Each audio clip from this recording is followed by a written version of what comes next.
Assalamualaikum warahmatullahi wabarakatuh. Selamat pagi, siang, Bapak, Ibu dosen, dan teman-teman sekalian. Pada kesempatan kali ini, saya akan mempresentasikan materi mengenai usaha tani cabai rawit di Sampit. Dalam presentasi ini akan dibahas tentang latar belakang, identitas dan gambaran usaha, data produksi, perencanaan biaya, evaluasi pasar, penerapan statistik, dan kesimpulan dan saran. Melalui presentasi ini diharapkan kita dapat memahami bahwa cabai rawit merupakan salah satu komoditas hortikultura yang memiliki peluang usaha cukup menjanjikan bagi petani. Baik, langsung saja kita masuk ke pembahasan yang pertama, yaitu latar belakang. Pada bagian latar belakang ini, kami membahas tentang usaha tani cabai rawit di Sampit. Cabai rawit atau Capsicum frutescens L merupakan salah satu komoditas hortikultura yang memiliki permintaan pasar tinggi dan stabil sepanjang tahun. Karena sering digunakan sebagai bahan utama masakan masyarakat Indonesia, cabai rawit menjadi komoditas yang penting dan banyak dibudidayakan petani. Selain permintaannya yang tinggi, usaha tani cabai rawit juga dianggap cukup menjanjikan karena mampu memberikan keuntungan yang baik bagi petani. Namun, dalam pelaksanaannya, petani juga menghadapi tantangan, terutama fluktuasi harga yang dapat berubah tajam pada musim tertentu. Berdasarkan hasil observasi kami di Sampit, rata-rata biaya yang dikeluarkan petani dalam satu musim tanam sekitar 15 juta rupiah, sedangkan rata-rata penerimaan yang diperoleh petani dapat mencapai 36.534.281 rupiah per musim tanam. Dari data tersebut diketahui bahwa usaha tani cabai rawit di Sampit layak untuk diusahakan. Hal ini dapat dilihat dari nilai rasio sebesar 2,43.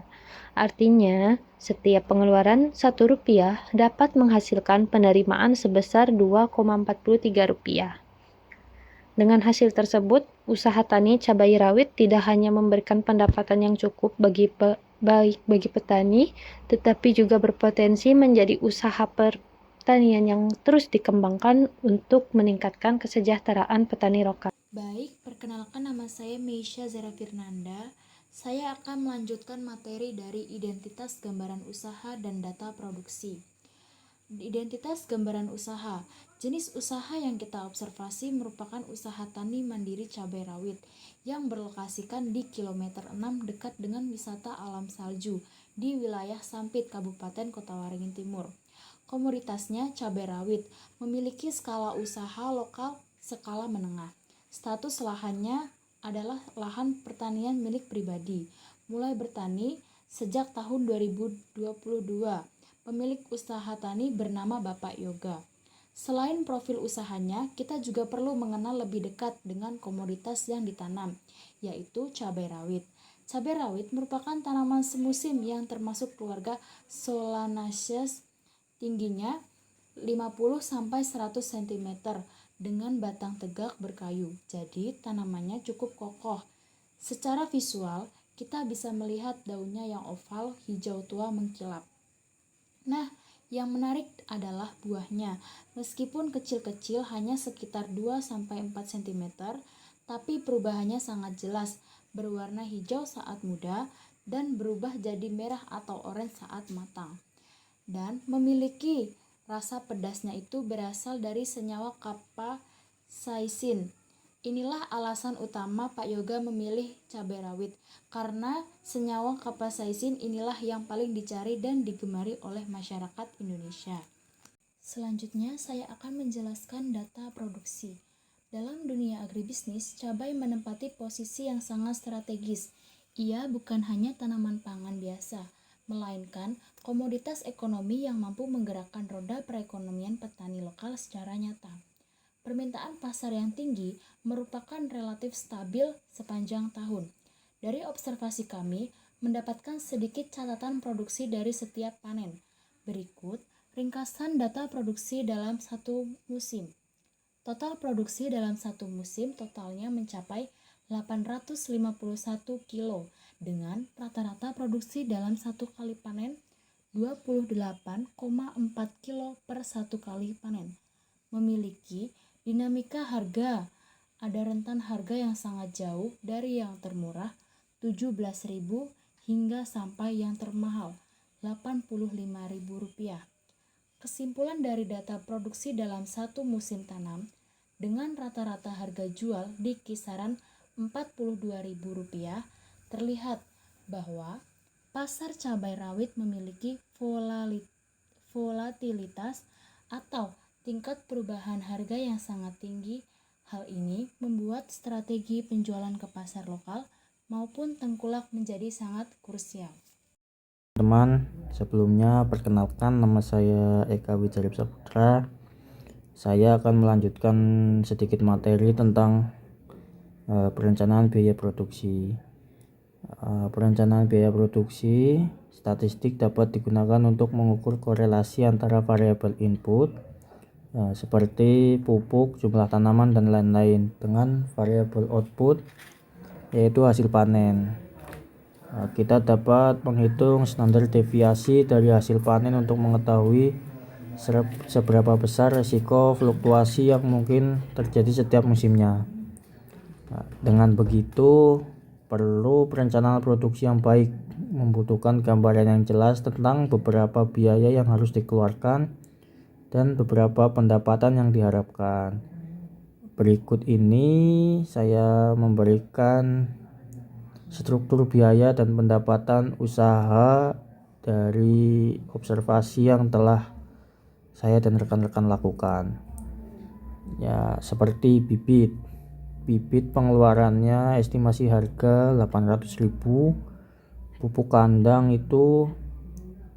kandang, TSP dan lain-lain itu estimasi harga 3.500.000, racun atau pestisida estimasi harga pengeluarannya 2 juta, tenaga kerja estimasi harga pengeluarannya 2 juta, kebutuhan seperti makan, transportasi, mulsa, tiang tunjar dan lain-lain sekitar 6.700.000, dan di total biaya pengeluaran itu 15 juta.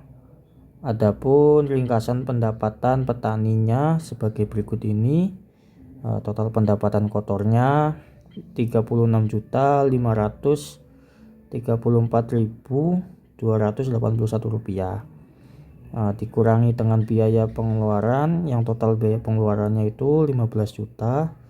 Jadi pendapatan bersih petani cabai ini adalah 21.534.281 rupiah. Nah, sekarang saya akan masuk ke evaluasi pasar LC per ratio.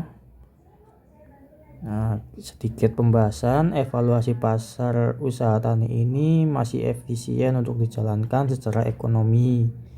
Untuk menentukan layak atau tidaknya dapat digunakan analisis LC ratio. Contohnya sebagai berikut.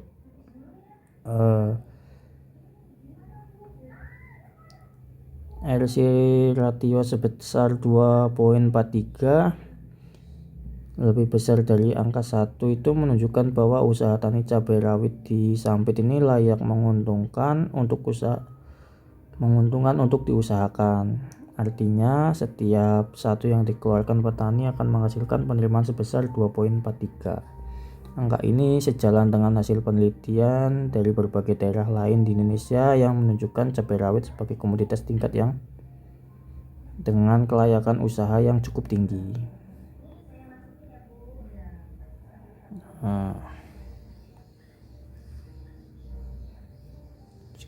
Adapun fluktuasi harga yang cukup besar dari 17.000 hingga 65.000 per kilogram menunjukkan bahwa evaluasi pasar yang berbasis data harga sangat penting dilakukan agar dapat menentukan strategi penjualan yang tepat waktu dan menguntungkan. Rumusnya bisa kita lihat R/C rasio sama dengan total penerimaan dibagi biaya. Nah, dengan total penerimaan dibagi biaya ketemu LC rasionya itu 2,43. Dan sekian penjelasan dari saya. Mungkin bisa dilanjutkan oleh rekan saya. Terima kasih. Di sini saya akan menjelaskan tentang penerapan statistik pada usaha tani. Statistik diterapkan dalam usaha tani cabai rawit. Statistik tidak hanya dapat digunakan di perusahaan besar, tetapi juga sangat membantu petani dalam mengambil keputusan usaha. Yang pertama, data produksi statistik deskriptif. Petani mencatat jumlah panen setiap periode, kemudian dianalisis menggunakan statistik deskriptif seperti rata-rata, nilai tertinggi, dan terendah. Tujuannya agar petani bisa memahami pola hasil panen. Yang kedua, perencanaan biaya, klasifikasi, dan penjumlahan. Biaya usaha tani dikelompokkan menjadi biaya tetap dan biaya variabel, kemudian dijumlahkan untuk mengetahui total modal yang dibutuhkan. Yang ketiga, analisis penemuan. Untuk analisis penerimaan digunakan rumus total revenue atau TR sama dengan quantity dikali price. TR sama dengan Q kali V. Keterangannya itu adalah Q jumlah produksi dan P harga jual. Melalui perhitungan ini, petani dapat memperkirakan pendapatan kotor dari hasil panen. Yang keempat, pendapatan bersih. Hasil perhitungan ini menunjukkan keuntungan real yang diperoleh petani setelah dikurangi seluruh biaya produksi. Yang kelima, kelayakan usaha.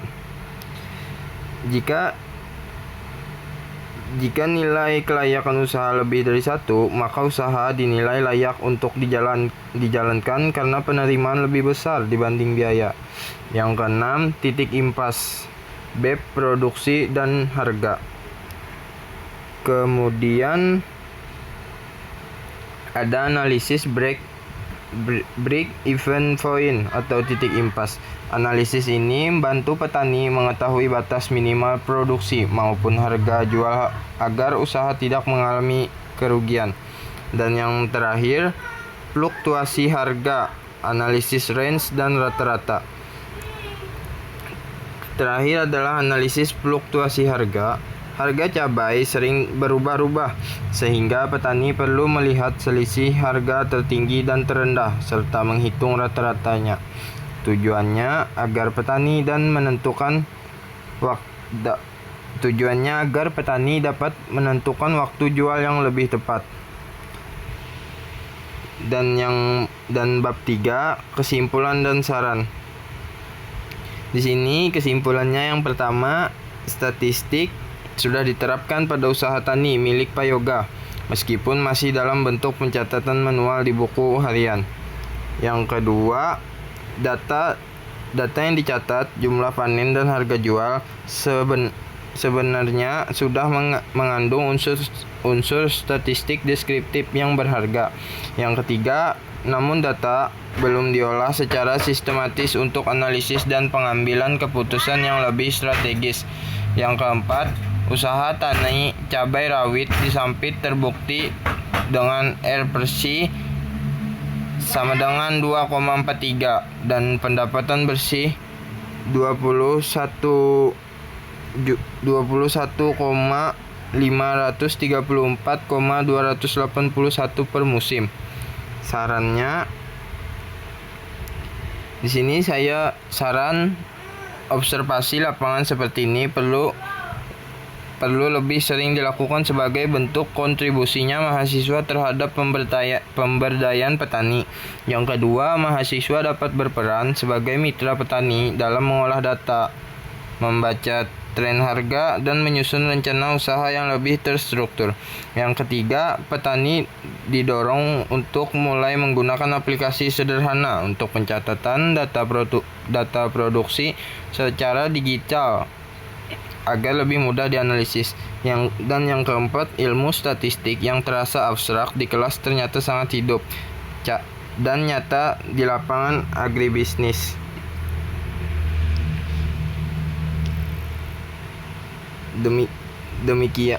Demikian pemaparan dari kelompok kami mengenai penerapan statistik pada usaha tani cabai rawit.